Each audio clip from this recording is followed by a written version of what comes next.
শহীদের রক্তে কেনা দেশ টাকার বাপের না, প্রধানমন্ত্রীর না। শেখের বেটি বাংলাদেশে থাকতে পারে নাই। স্কুলের নাম বদলাতে পারেন, কলেজের নাম বদলাতে পারেন, গ্রামের নাম বদলাতে পারেন, ইউনিয়নের নাম বদলাতে পারেন, ওসমান হাদির নাম বদলাতে পারবেন না।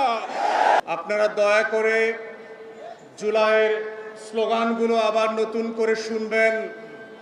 দেয়ালে দেয়ালে আমাদের শহীদেরা রক্ত দিয়ে যেই স্লোগানগুলো লিখে দিয়েছিল, যেই আগামী বাংলাদেশের বুনন তৈরি করেছিল, সেগুলো আবার নতুন করে বিমানে যেতে যেতে মোবাইলে শুনবেন এবং পড়বেন। স্মৃতিভ্রম এমন একটা জিনিস, ক্ষমতার ছানিতে সেটা চোখে পড়ে না, এবং চোখে না পড়তে পড়তে ছানিটা এত মোটা হয়ে যায়, দিন গুনতে গুনতে মনে হয় আবারও নির্বাচনের তারিখ চলে এসছে। এবং সেই নির্বাচনের তারিখের সময় কি বিমান আসবে না নির্বাচনের দিন ঘোষণা হবে, সেটা নির্ভর করছে আপনি 24 জুলাইয়ের প্রত্যেকটা দিনের স্লোগানগুলো কতটুকু মনে রেখেছিলেন। দেয়ালে দেয়ালে আমাদের শহীদেরা, শহীদের উত্তরসূরিরা বারবার লিখে দিয়েছিল, লাখো শহীদের রক্তে কেনা দেশটা কারো বাপের না।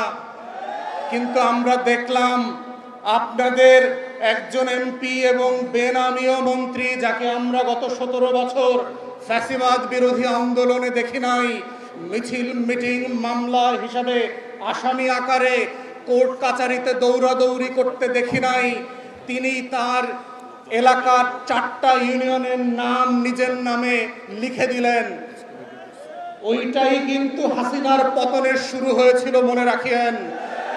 4,500 কোটি টাকা গত 17 বছরে হাসিনা শুধু খরচ করেছে বাপের নামে আর বংশের নামে মূর্তি বানানোর জন্য।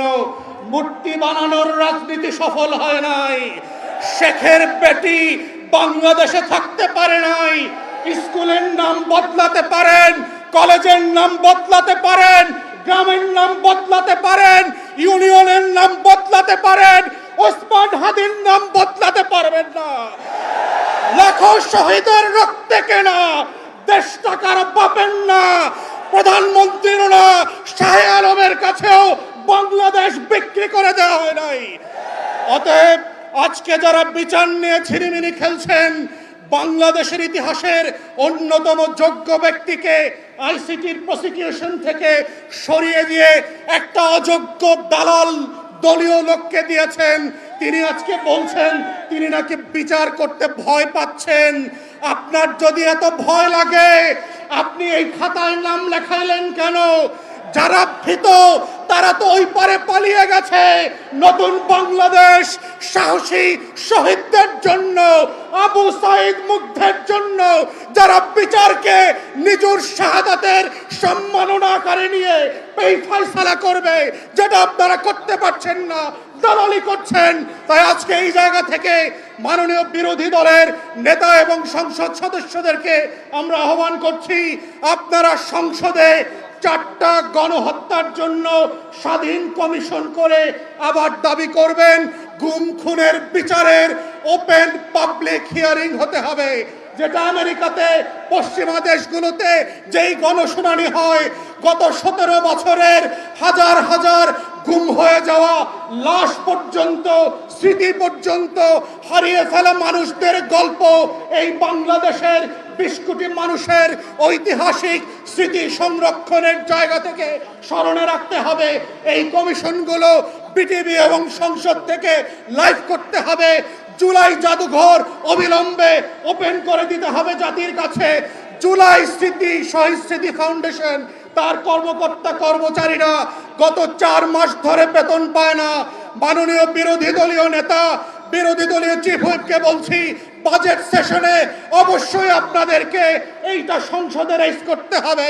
কোটি কোটি লক্ষ লক্ষ কোটি টাকা লুটপাটের বাজেট হয়। আমার 24-এর শহীদদেরকে নিয়ে যে ফাউন্ডেশন কাজ করছে তারা 4 মাস ধরে বেতন পায় না। এটা লজ্জার বিষয়, লজ্জা হওয়া দরকার সরকারি দলের, যাদের রক্ত দিয়ে আপনারা ক্ষমতা এসেছেন। আমরা সেই দিন বদলের রাজনীতি করতে চাই। মাথায় রাখবেন, বিমান কিন্তু সকল প্যাসেঞ্জারের জন্যই টিকিট কেটে দেয়।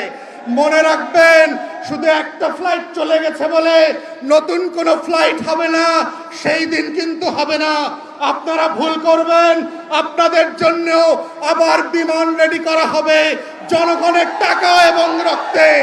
যদি সেই দিনটা না চান, বাংলাদেশে রক্তের শাহাদাতের উপরে দাঁড়িয়ে গণ অভ্যুত্থানের আমলনামার উপরে ভিত্তি করে বাংলাদেশ পরিচালনা করবেন, এই আহ্বান জানিয়ে আমার বক্তব্য এখানে শেষ করছি। আসসালামু আলাইকুম।